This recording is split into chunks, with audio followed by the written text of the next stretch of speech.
Hey, welcome back to Top Agent Training. We're going to spend a little time on what I know is one of your favorite subjects because it's this huge line item whenever you go under contract, and especially if you go under contract on a house that is older than 1978. So let's talk about some of the details that you as a realtor should probably know about lead paint.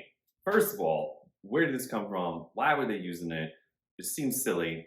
Well, the reality is if you go way back in time and you think about whitewashing the fence, they literally had to do it like every single year.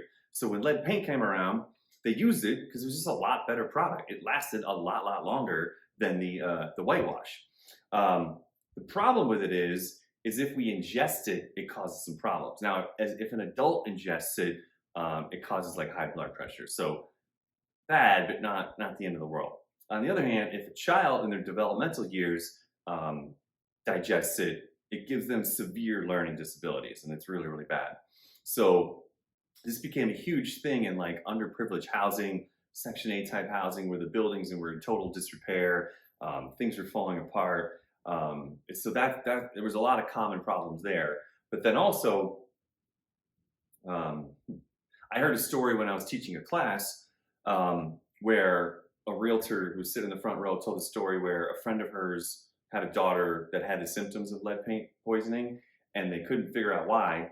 And as it turned out, they lived in an older home, house in perfect condition, but they stored all of the cups upside down in the cabinets. And so they were picking up the lead paint from the paint in the cabinets. So super unfortunate. I never heard, I don't know what happened there, but so now there's two ways to test for lead paint in a house. The first way you can actually do on your own in your own house if you want to. You can go down to Home Depot, go to the paint section, and there's a lead paint check system. Now, we can't actually use the same thing. You do have to be licensed through the EPA in order to do it as a commercial endeavor and do it on someone else's house. But if you just want to check in your own house, you can do it. It's this little chemical reagent that if you put it on lead paint, it turns a bright red. And it works. We found lead paint before. So when we're doing it for commercial purposes, we'll actually take a razor and some Q-tips so that, because if you found it, you'd lose that one lead paint tester. So we score down to the base layer of paint, we put it on a little Q-tip, and then we check it. Now, this is not a guarantee that there's no lead paint, but we'll check different materials, different types of paint, different, like and we try to check in inconspicuous spots because there is that little 1/4 inch cut mark. We'll check inside closets, trim, inside, outside, different types of drywall, different doors. And we usually, depending on the size of the house, we're gonna check like 10 to 20 different areas. So again, if we find something, we'll obviously let your client know. But a lot of times you find it like on an old windowsill on the second floor, and then we'll just notate that. So what happens if you do find lead paint? It's nowhere near as bad as asbestos. The most common time that you would find this and have to do anything about it is, let's just say you're replacing those old windows on the 1950 house with new windows. They're gonna spot check all around each window.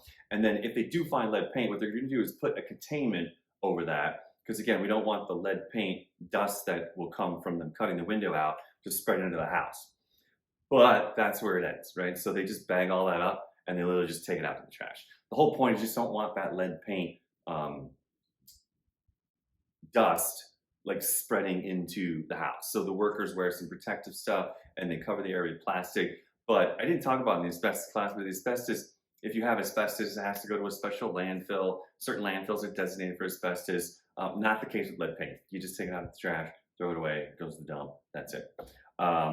So again, we do that. There is another much higher level of lead paint where you use a very expensive, I think it's called XRF. It's basically like taking an X-ray of the walls, and there's a little nuclear isotope in there, which when shown on the wall will light up lead paint. And if you, depending on which state you're in, you might have to use that before you can demo a house, and to prove that there's absolutely no lead paint before the demo happens.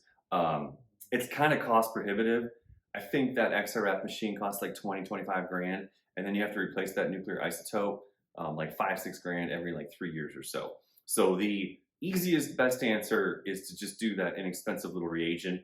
Like I said, we do like 10-20 samples all throughout the house randomly. I think we charge 150 bucks, 200 bucks, something like that. So it's much more affordable if you want to find out if you got lead paint. So that's how lead paint works, sort of on the back end after you've signed your contract with all the waivers and lead paint, blah, blah, blah. All right, we'll see you in the next training.